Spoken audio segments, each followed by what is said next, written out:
Voici notre thème de ce matin. Qu'il me soit fait selon ta parole.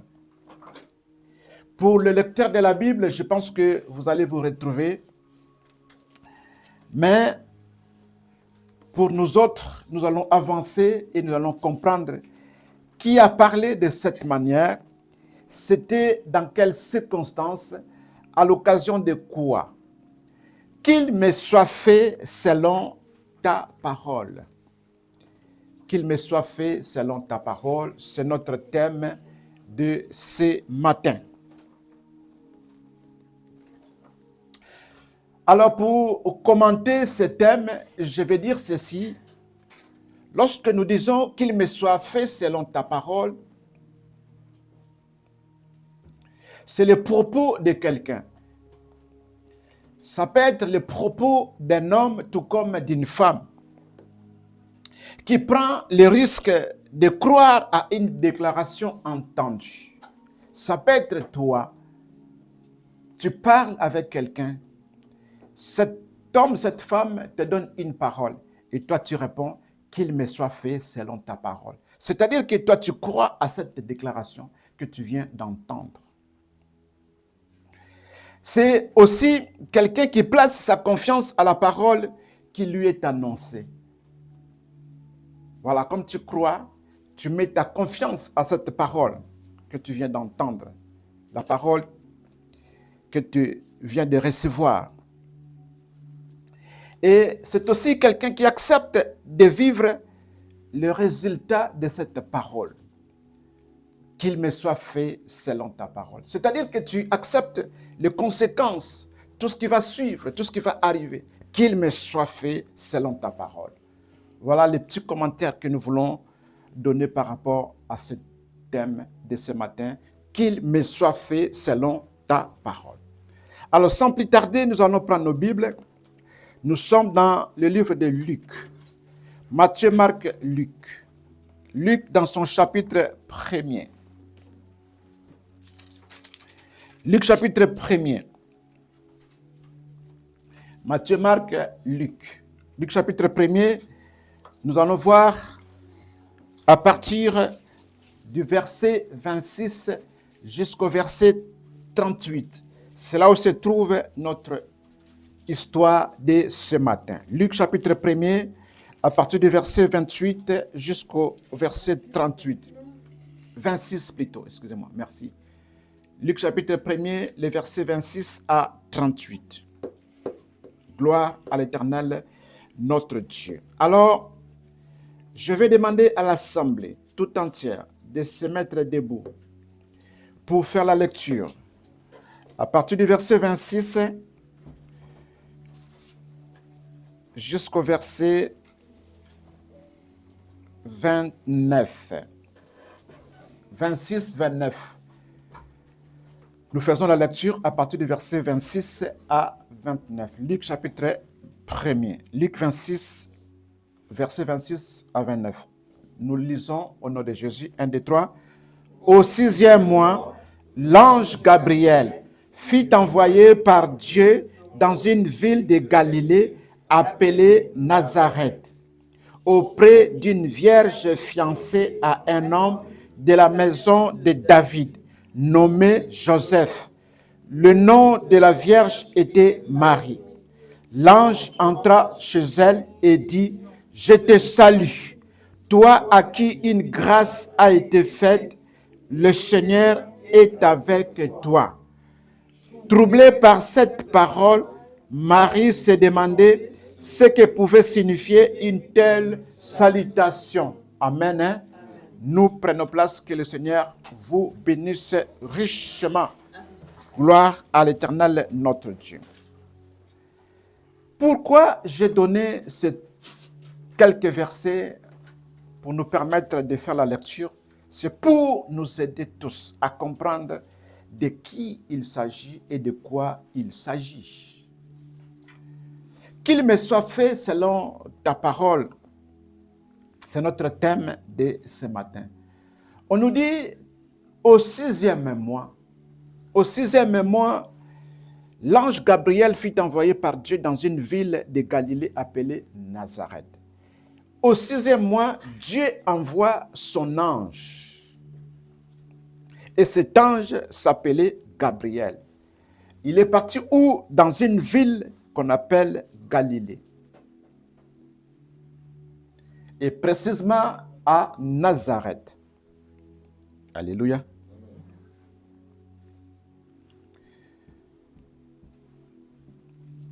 Auprès d'une vierge fiancée à un homme de la maison de David, nommé Joseph. Le nom de la vierge était Marie. En résumé, nous voulons apprendre l'histoire de Marie, la mère de Jésus, et sa rencontre avec l'ange de Dieu nommé Gabriel. Alléluia. C'est cette histoire que nous voulons apprendre ce matin.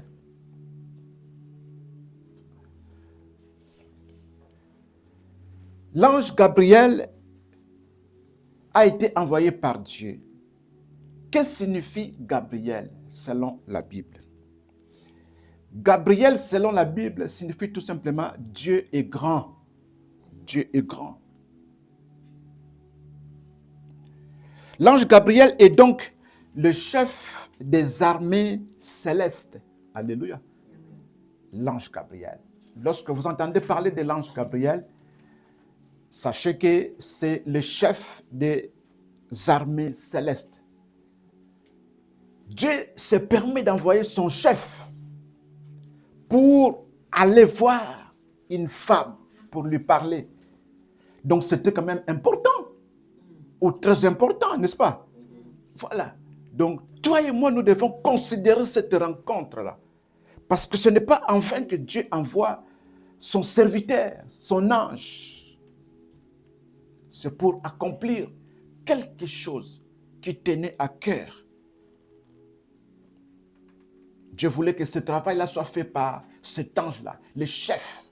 C'est à toi d'aller faire ce travail-là. Et l'ange est parti, comme la Bible nous dit, auprès d'une vierge fiancée à un homme de la maison de David nommé Joseph. Pourquoi on nous donne tous ces détails-là? C'est important, bien-aimés. Nous allons comprendre cela lorsque nous allons avancer dans notre prédication. Et on nous dit que le nom de la vierge était Marie. Alors, le verset 28, l'ange entra chez elle. Voilà. L'ange est maintenant arrivé. Et dit, je te salue, toi à qui une grâce a été faite. Le Seigneur est avec toi. Alléluia. Gloire à l'Éternel, notre Dieu. L'ange Gabriel, sa fonction est principalement liée à la révélation de Dieu auprès des hommes. Lorsque l'ange Gabriel arrive quelque part, c'est pour révéler une mission venant de la part de Dieu dans la vie de ces hommes-là. L'ange Gabriel est donc un messager qui assume le rôle de médiateur entre le monde céleste et le monde des hommes. Alléluia. Amen. Il est au milieu. Il reçoit de Dieu, il descend avec ses messages pour les transmettre aux hommes. Gloire à l'Éternel, notre Dieu. Donc, si on a bien compris, l'ange Gabriel était porteur d'un message. N'est-ce pas? Il arrive, il est quand même respectueux, il commence par saluer la dame. Alléluia. Très important. Voilà pourquoi lorsqu'on fait une rencontre avec quelqu'un, on commence toujours par se saluer. Bonjour, bonjour. Amen. On ne commence pas directement la conversation sans passer par les éléments de base. La salutation, c'est très important, bien-aimé. Quand tu arrives quelque part, tu trouves des hommes, tu trouves des personnes, tu trouves des femmes, tu commences par les saluer. On comprendra que non, c'est quelqu'un qui est bien instruit, bien éduqué. N'est-ce pas? La salutation. Alors, nous voulons savoir quel genre de message que l'ange Gabriel avait à apporter auprès de Marie. Alors nous prenons les versets 27 à 28. C'est là où c'est écrit. Auprès d'une vierge fiancée à un homme de la maison de David nommé Joseph, le nom de la vierge était Marie. L'ange entra chez elle et dit, « Je te salue, toi à qui une grâce a été faite, le Seigneur est avec toi. » Gloire à l'Éternel, notre Dieu. Voilà le message que l'ange apporte à Marie. Il lui dit, « Toi à qui une grâce a été faite. » Jusque-là, le message est encore codé, n'est-ce pas? Mais on lui dit déjà qu'une grâce t'a été faite. Amen. Voilà. Alors, lorsqu'on définit la grâce, toi et moi, nous savons, peut-être que vous savez plus que moi, la définition de la grâce, c'est quelque chose qu'on n'a pas mérité. C'est une faveur qu'on nous accorde. C'est ça qu'on appelle une grâce. Alléluia. Alors, donc, on a compris que Marie n'a pas mérité la chose, mais la chose-là lui vient de la part de l'Éternel, tout simplement. C'est une grâce. Voilà pourquoi on parle de la grâce. Alléluia. Alors, on nous dit après, au verset 29, troublé par cette parole, nous voulons comprendre l'attitude de Marie à la salutation de l'ange. Quand l'ange l'a salué, lui a parlé, la Bible nous dit que Marie était troublée par cette parole. Marie s'est demandé ce que pouvait signifier une telle salutation. Là, nous sommes au verset 29, n'est-ce pas? On nous dit troublée par cette parole. Marie s'est demandé ce que pouvait signifier une telle salutation. Parce que Marie avait l'habitude de croiser les gens. Les gens la saluaient tout simplement. « Bonjour Marie, comment tu vas ?» Mais ce jour-là, c'était autre chose.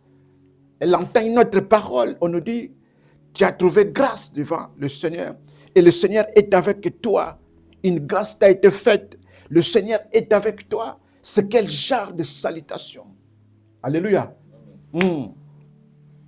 Là, nous sommes au verset 29. Où la Bible nous dit que Marie était troublée. Alors, que signifie être troublée? Marie était donc émotionnée. Marie était perturbée. Parce que la Bible le dit clairement que Marie était troublée. Troublée. Troublée. Le trouble. Alléluia. C'est-à-dire, elle était émotionnée. Elle était perturbée. De savoir que le Seigneur est avec elle. Alléluia. Troublée, émotionnée. Peut-être que dans sa vie de tous les jours, elle n'a jamais eu une telle visitation. Mais ce jour-là, Marie était troublée. Peut-être toi aussi, depuis que tu as donné ta vie au Seigneur, depuis que tu crois en Dieu, tu n'as jamais vécu une expérience avec Dieu. Tu penses que non, Dieu ne se manifeste pas en moi, Dieu ne fait rien en moi, Dieu ne me parle pas. Est-ce que Dieu me connaît même? Alléluia. Ce fut le cas avec Marie. Mais ce jour-là, lorsque Marie a fait la rencontre avec l'ange Gabriel, la Bible me dit Marie était troublée, émotionnée de savoir que le Seigneur est avec elle. Alléluia. Gloire à l'Éternel, notre Dieu. Il nous arrive aussi que tu traverses des moments difficiles, tu commences à pleurer. Mais lorsque Dieu va te visiter, te parler, te dire quelque chose, c'est là où tu vas te rendre compte que effectivement Dieu est avec moi. Alléluia. Tu seras émotionné. Oh Seigneur, je ne savais pas. Voilà l'attitude de Marie, troublée par une telle salutation. L'attitude de Marie prouve qu'elle avait la crainte de Dieu et l'humilité dans sa façon de vivre. Très bien. Je reprends. L'attitude de Marie prouve qu'elle avait la crainte de Dieu et l'humilité dans sa façon de vivre. Très important. J'ai toujours dit qu'un véritable chrétien, un véritable enfant de Dieu, et celui qui a la crainte de Dieu. Celui qui marche en ayant la crainte de Dieu. Un véritable chrétien vit selon des aspects. Il vit selon Dieu et il vit selon le monde. Selon Dieu, il aura la crainte de Dieu. Et selon le monde, il aura l'humilité envers les autres. Alléluia. Gloire à l'Éternel. Pourquoi la crainte de Dieu? Parce que Dieu lui donne la parole. Et il applique cette parole dans sa vie de tous les jours. Donc, il doit vivre dans l'humilité parce que Dieu le dit que celui qui aime Dieu doit aimer aussi son semblable, son prochain. Comment dire que j'aime Dieu, mais tu n'aimes pas ton semblable? Donc, il doit vivre dans l'humilité dans sa vie de tous les jours. Il doit aimer les autres. Il doit négliger personne. Il ne doit pas vivre dans l'orgueil. Voilà pourquoi nous disons, Marie avait la crainte de Dieu et l'humilité dans sa manière de vivre. Alors, jusque-là, on nous dit tout simplement que Marie avait trouvé grâce devant Dieu. Alors, quelle est cette grâce que Marie avait trouvée auprès du Seigneur? Nous sommes donc au verset 30. Nous allons lire à partir du verset 30 jusqu'au verset 33. Nous allons lire cette parole. L'ange lui dit, ne crains point, Marie. L'ange l'appelle par son nom ou par son prénom, parce que l'ange avait tous les éléments de la part de Dieu. Bien-aimés, tel que nous sommes là, Dieu nous connaît. Dieu va t'appeler par ton nom. Alléluia. Quand il envoie le messager, il est précis. Comme ça, il n'y a pas de doute là-dessus. C'est toi, Marie, n'est-ce pas? Oui, ne crains point. Car tu as trouvé grâce devant Dieu. L'ange lui répète encore cette parole. Car tu as trouvé grâce devant Dieu. Alors, quelle est cette grâce? Le verset 31. On commence maintenant à nous expliquer cette grâce. On nous dit, et voici, tu deviendras enceinte et tu enfanteras un fils et tu lui donneras le nom de Jésus.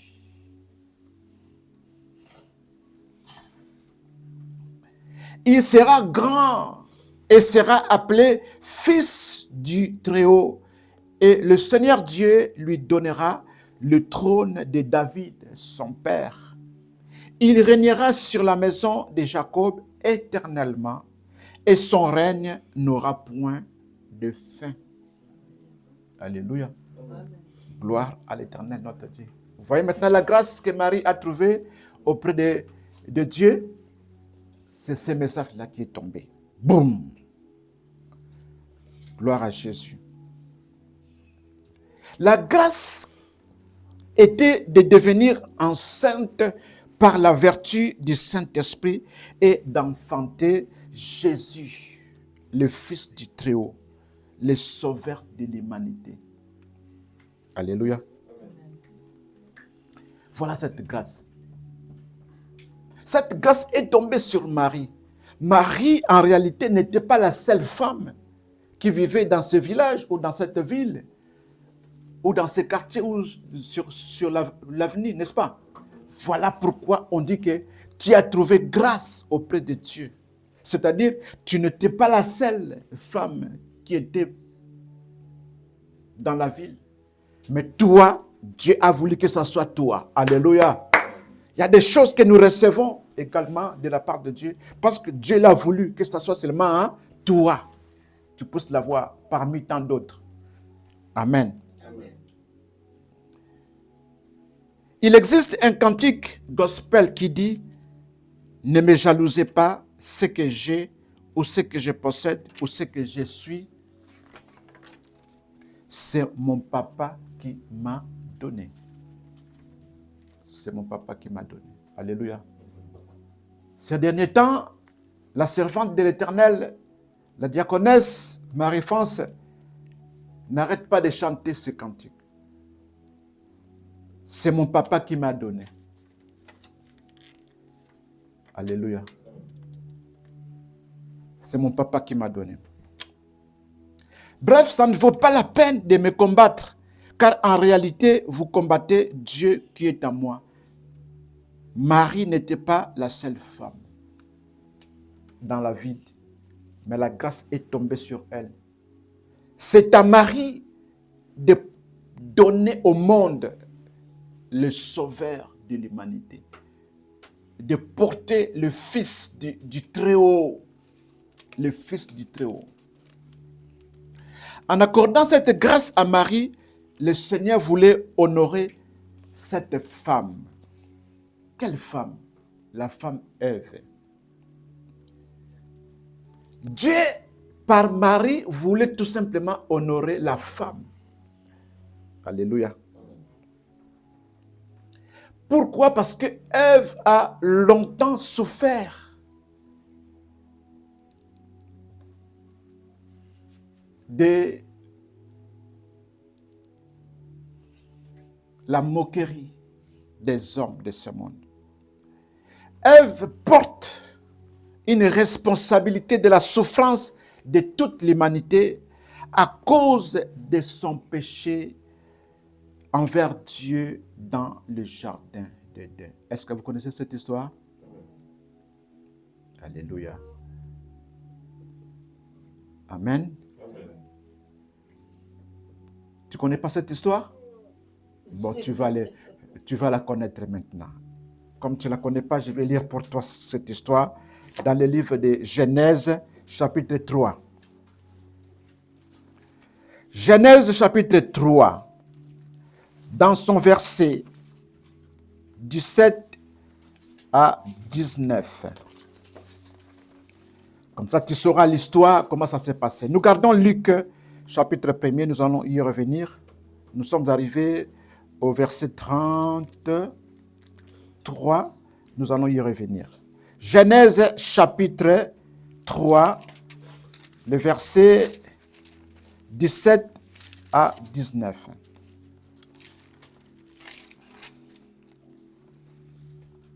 Genèse, chapitre 3.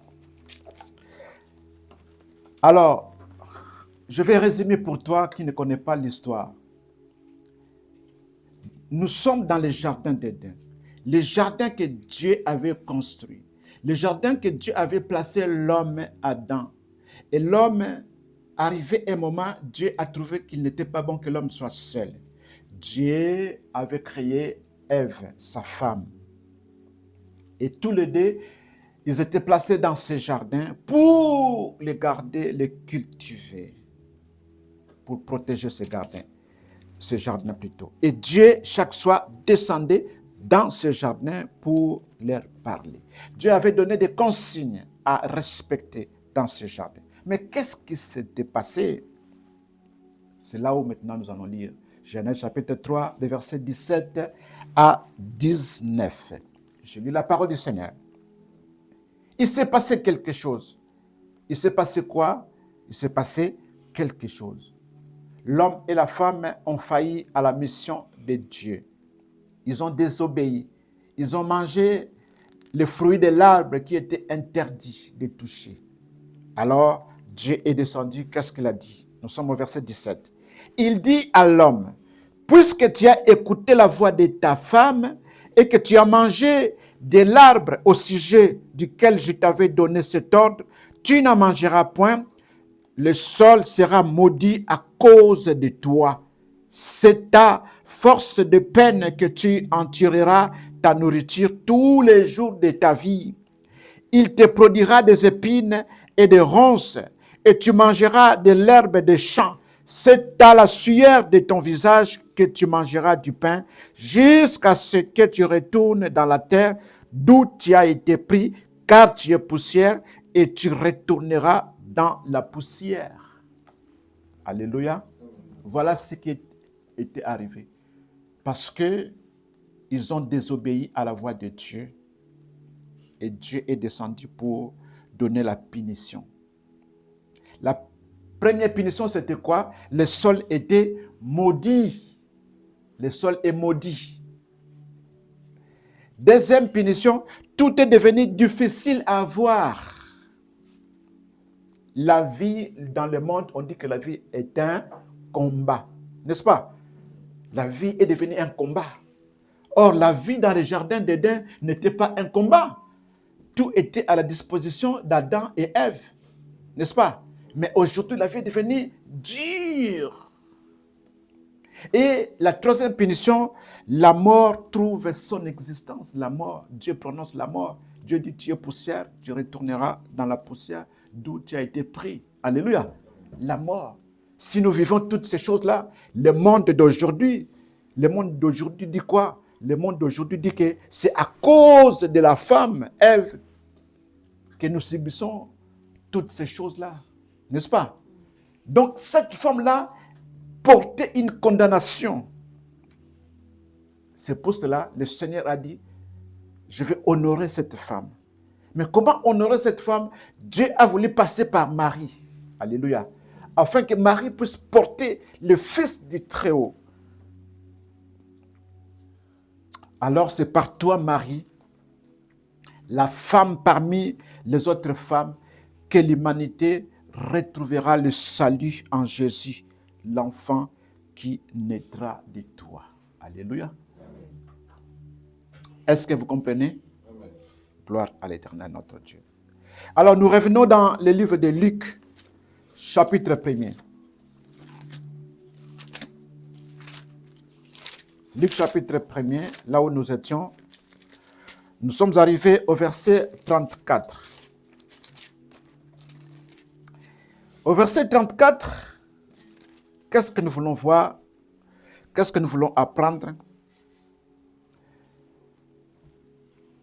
Comment cette grâce de devenir enceinte et d'enfanter Jésus, le Fils du Très-Haut, va-t-elle se réaliser? N'est-ce pas? Comment cette grâce va-t-elle se réaliser? Parce qu'on nous dit que tu deviendras enceinte et tu vas enfanter un fils que tu donneras le nom de Jésus. Et c'est celui-là qui est le Fils du Très-Haut. Le Fils du Très-Haut, donc le Fils de Dieu. Quand vous lisez très bien, tout est marqué en majuscule. Il sera grand et sera appelé Fils du Très-Haut. Le Fils, c'est avec F majuscule. Très-Haut avec TH majuscule. Amen. Hein? Alors le verset 34. Le verset 34. Marie dit à l'ange. Attendez, je vais encore rajouter quelque chose là-dessus. Et voici, tu deviendras enceinte et tu enfanteras un fils et tu lui donneras le nom de Jésus. Voilà, l'ange est précis. Il sera grand et sera appelé Fils du Très-Haut. Et le Seigneur Dieu lui donnera le trône de David, son père. Toi et moi, parce que nous sommes des lecteurs de la Bible, nous connaissons toutes ces choses-là, n'est-ce pas? Le verset 33. Il régnera sur la maison de Jacob éternellement. Et son règne n'aura point de fin. Il y a deux choses à expliquer là-dessus, au verset 33. La première chose, on nous dit, il régnera sur la maison de Jacob éternellement. Lorsqu'on parle de la maison de Jacob, nous faisons allusion à l'ancienne alliance. La maison de Jacob, les enfants d'Israël qui sont partis en Égypte et qui ont quitté l'Égypte pour aller à Canaan. Ça, c'est la première alliance. Amen. Hein? Donc, Jésus allait régner sur eux. Et la preuve, Jésus avait régné aussi sur eux, n'est-ce pas? Amen. Hein? Amen. Il régnera sur la maison de Jacob. Il régnera comment? Éternellement. Amen. Hein? Amen. Ça, c'est la première des choses. Et la deuxième des choses, on nous dit encore, et son règne n'aura point de fin. Est-ce que d'après vous, il y a une répétition inutile ou comment? Peut-être vous allez croire que c'est une répétition inutile, n'est-ce pas? Mais non. Parce qu'on nous dit déjà, il régnera sur la maison de Jacob éternellement. On nous dit encore, et son règne n'aura point de fin. Est-ce que c'est la même chose ou pas? Ce n'est pas la même chose. Amen. Lorsqu'on dit, et son règne n'aura point de fin, là, on fait allusion maintenant à la deuxième alliance, la nouvelle alliance, l'alliance d'aujourd'hui avec Jésus. Alléluia. Son règne n'aura point de fin. Il est éternel, Jésus. Amen. Il était, il est. Amen. Voilà pourquoi on l'appelle Je suis. Le Dieu qui était, qui est. La Bible me dit, il est le même hier, aujourd'hui et éternellement. Voilà pourquoi son règne n'aura point de fin. Amen. Voilà, c'est ce que je voulais encore apporter comme explication par rapport à cela. Et nous voulons maintenant voir comment devenir enceinte et enfanter Jésus, le Fils du Très-Haut, va se réaliser. C'est pour cela, Marie a parlé au verset 34. Elle a dit à l'ange, « Comment cela se fera-t-il puisque je ne connais point d'homme ?» Elle pose la question à l'ange. Comment ça va se passer? Moi, tel que je suis là, je ne connais pas ces choses-là. Mais ça va se passer comment? C'est à toi de m'expliquer. Parce que comme on t'a envoyé, certainement tu auras une réponse.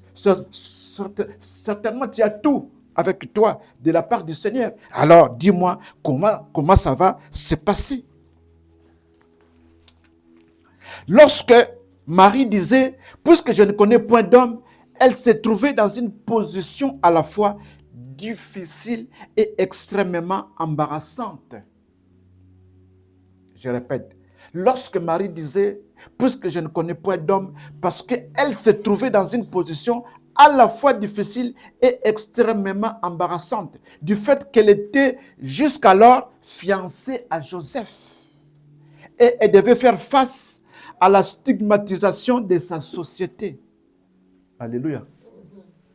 Rappelez-vous, on nous a dit, c'est pourquoi j'ai dit, ce n'était pas en vain. Lorsqu'on a commencé la lecture, on nous dit au verset 26, au 6e mois, l'ange Gabriel fut envoyé par Dieu dans une ville de Galilée appelée Nazareth auprès d'une vierge fiancée à un homme de la maison de David nommé Joseph. Le nom de la vierge était Marie. Donc cette femme, Marie, avait un fiancé qu'on appelait Joseph. Joseph avait aussi sa famille. Marie avait aussi sa famille, avait aussi ses amis, les voisins. Mais ça va être un scandale dans les quartiers, n'est-ce pas? C'est pourquoi Marie était dans une position difficile et extrêmement embarrassante. J'allais expliquer quoi aux hommes et aux femmes? Qu'est-ce que je vais leur dire? Est-ce qu'ils vont me comprendre? Est-ce qu'ils vont accepter tout cela, tout ce que tu me dis? En elle, il y avait ce qu'on appelle l'étonnement. Il y avait la surprise. Il y avait la crainte. Il y avait la joie. Il y avait le regret. Il y avait l'ironie. Il y avait l'admiration. Tous ces sentiments étaient en elle mélangés. Et ça bouillonnait. Ça partait, ça revenait. Donc, Marie, c'est pourquoi on nous dit que Marie était troublée par la salutation de l'ange. Donc, elle ne savait pas quoi faire. Qu'est-ce que je vais dire déjà à mon fiancé Joseph? Je vais lui dire quoi? Est-ce qu'il va me croire? Si lui me croit, est-ce que dans sa famille, ils vont me croire? Dans les quartiers, est-ce que les gens vont accepter cela? C'est inédit, ça n'a jamais existé. Alléluia. Donc, tout cela était dans la tête de Marie. En tête de Marie. Elle voulait savoir maintenant comment ça va se passer. Comment ça va se passer. Et le verset qui suit, le verset 35. L'ange lui répondit, le Saint-Esprit viendra sur toi et la puissance du Très-Haut te couvrira de son ombre. C'est pourquoi le saint enfant qui naîtra de toi sera appelé Fils de Dieu. Alléluia. Vous voyez la réponse? L'ange lui donne la réponse. L'ange lui donne maintenant la réponse. Le verset 36, l'ange continue encore à parler à Marie. Voici Élisabeth, ta parente, a conçu, elle aussi, un fils en sa vieillesse. Et celle qui était appelée stérile est dans son 6e mois. Élisabeth, c'était la cousine à Marie, n'est-ce pas? Ce n'est pas, enfin, lorsqu'on a commencé la lecture au verset 26, on nous dit au 6e mois. Donc, pendant que Élisabeth qui est la mère de Jean-Baptiste, n'est-ce pas? Ici, on parle de l'enfant Jean-Baptiste dans le ventre de sa maman Élisabeth. On dit à Marie, tel que tu es là, tu dois savoir que ta cousine Élisabeth vient de concevoir. Et l'enfant qui se trouve dans son ventre a maintenant 6 mois. Donc,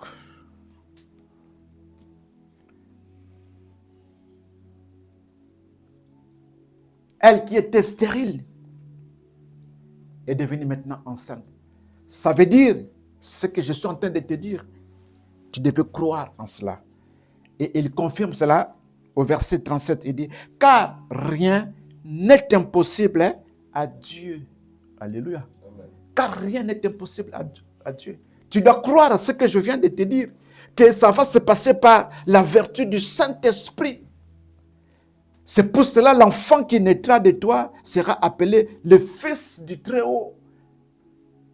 Il ne sera pas appelé le fils de Joseph, mais le fils du Très-Haut. Voilà pourquoi nous appelons Jésus le fils du Très-Haut. Alléluia. Regardez maintenant le verset 38. C'est là où nous allons chuter. Marie dit, je suis la servante du Seigneur. Qu'il me soit fait selon ta parole. Et l'ange la quitta. Alléluia. Amen. Voilà d'où nous avons tiré notre thème de ce matin. Qu'il me soit fait selon ta parole. Et l'ange la quitta.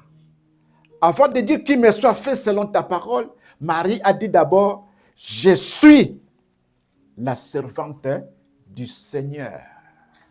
Ah, je suis la servante du Seigneur. Bien aimé, c'est très profond, cette parole de Marie. Je suis la servante du Seigneur. Qu'il me soit fait selon ta parole. Je suis la servante du Seigneur. Nous voulons signifier encore une chose là-dessus. Marie nous a donné ici son identité véritable. Elle nous dit qu'elle est la servante du Seigneur. Alléluia. Amen. Nous gardons cette identité de Marie, la servante du Seigneur. Voilà pourquoi j'avais dit que Marie avait la crainte de Dieu et avait aussi l'humilité dans sa manière de vivre avec les hommes, dans son entourage, parce qu'elle était la servante de Dieu. Alléluia. Elle s'est considérée servante de Dieu. C'est ça son identité. L'identité réelle que Marie avait en elle, c'était celle-là, la servante de Dieu. Dans sa vie de tous les jours, elle servait Dieu. Elle était disposée à servir Dieu.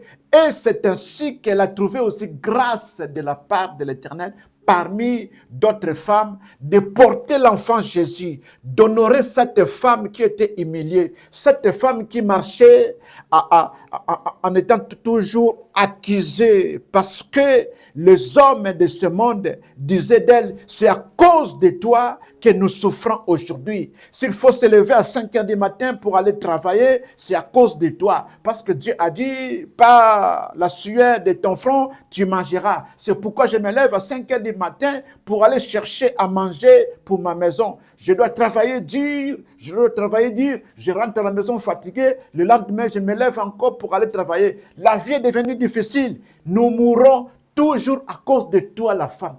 La femme portait une culpabilité impossible. Alléluia. La femme avait la tête rabaissée. Alléluia. Alors Dieu, dans son amour, n'a pas voulu laisser la femme dans cette position. C'est pourquoi Dieu a fait grâce à Marie. On lui dit, tu as trouvé grâce auprès du Seigneur. Le Seigneur est avec toi. C'était pour honorer cette femme. Parce que Dieu était capable aussi de nous envoyer Jésus qui est sorti de nulle part, n'est-ce pas? Il pouvait le faire. Mais pourquoi il a voulu tout simplement que Jésus vienne par la femme? C'était pour honorer cette femme. Alléluia. Amen. Amen. Marie dit, je suis la servante du Seigneur. Alors pourquoi les hommes de ce monde veulent changer les choses? Une servante du Seigneur, on ne l'adore pas. Alléluia. Pourquoi adorer une servante du Seigneur? Elle-même a dit, je suis la servante du Seigneur. Elle-même fléchit ses genoux auprès du Seigneur, n'est-ce pas? Quand elle disait cela, je suis la servante du Seigneur, qu'il me soit fait selon ta parole. J'imagine peut-être qu'elle avait cette position-là, ses genoux par terre, en train d'adorer le Seigneur. Alléluia. Amen. Amen. Je ne sais pas, peut-être qu'elle avait cette position-là. Elle-même qui adore le Seigneur. Parce qu'elle savait qui elle était en réalité. C'est ça sa vraie identité. On ne doit pas changer l'identité de Marie. On ne doit pas déformer l'identité de Marie. On ne doit pas lui donner autre chose qu'elle ne connaît pas. Alléluia. Amen. Est-ce que vous comprenez la parole? Sans blesser les uns et les autres. Mais nous prêchons la vérité. Amen. Hein? Amen. Gloire à l'Éternel, notre Dieu. Elle a dit elle-même dans la parole de Dieu, je suis la servante du Seigneur. Je suis la servante du Seigneur. Moi, je ne suis que la servante du Seigneur. Moi, je ne sers que Dieu. Donc, il ne faut pas changer mon identité. Alléluia. Qu'il me soit fait selon ta parole. Et nous connaissons la suite. Marie a été visitée par le Saint-Esprit. Marie a été visitée par le Saint-Esprit, n'est-ce pas? Marie a été visitée par le Saint-Esprit. Marie a porté l'enfant Jésus dans son ventre. Et Marie a fini par nous donner cet enfant Jésus. Cet enfant Jésus que nous prêchons aujourd'hui. Jésus de Nazareth. Le Fils du Très-Haut. Le Sauveur de l'humanité. Et cet enfant est avec nous encore ce matin. En ce moment où nous parlons. Alléluia. Amen. Amen. Alors, je viens encourager une personne au milieu de nous. Toi aussi, tu es serviteur du Seigneur. Tu es aussi servante du Seigneur. Oui, Marie a reçu la visitation de l'ange. En réalité, lorsque tu reçois une telle visitation, tu es réellement en présence de Dieu. L'ange ne représente que Dieu. Alléluia. Tout ce que Marie était en train de dire s'adressait tout simplement à Dieu. À Dieu. Comme Dieu, tu ne peux pas le voir avec les yeux physiques. C'est pourquoi il a envoyé son ange pour pouvoir te parler.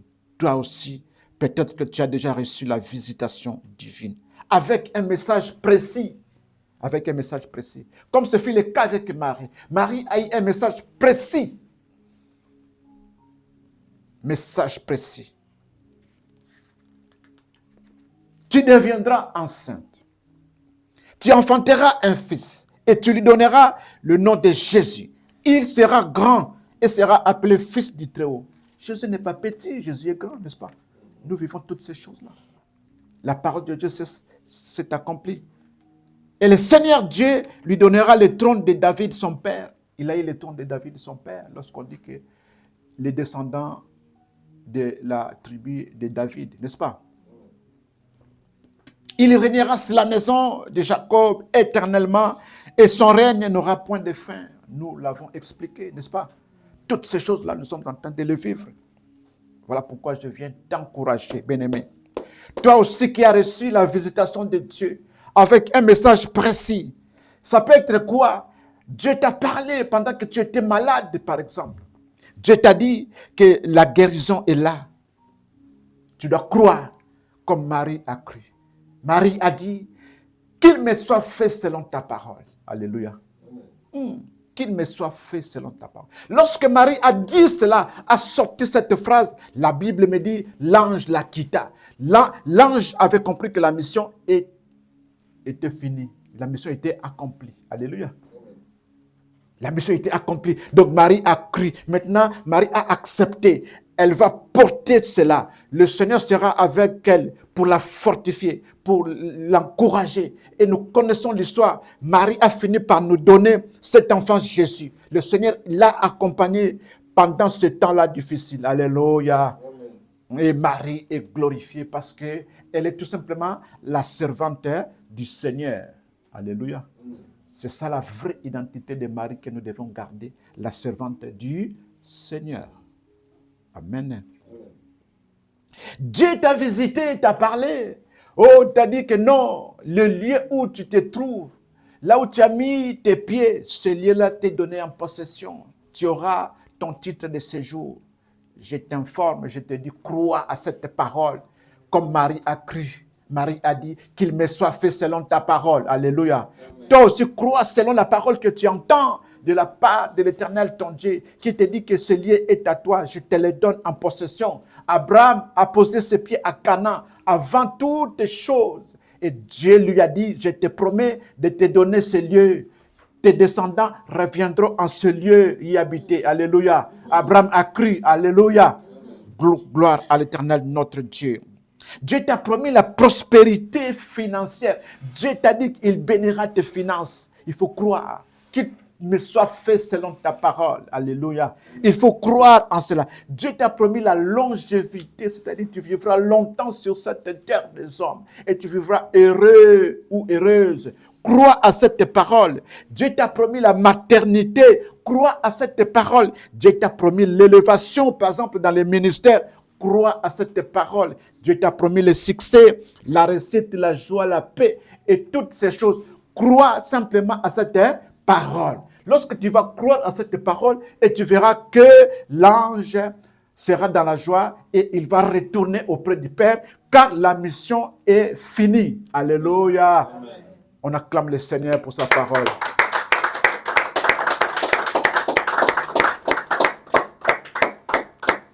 Gloire à Jésus. Que le Seigneur vous bénisse richement pour cette parole. Amen. Hein? Amen.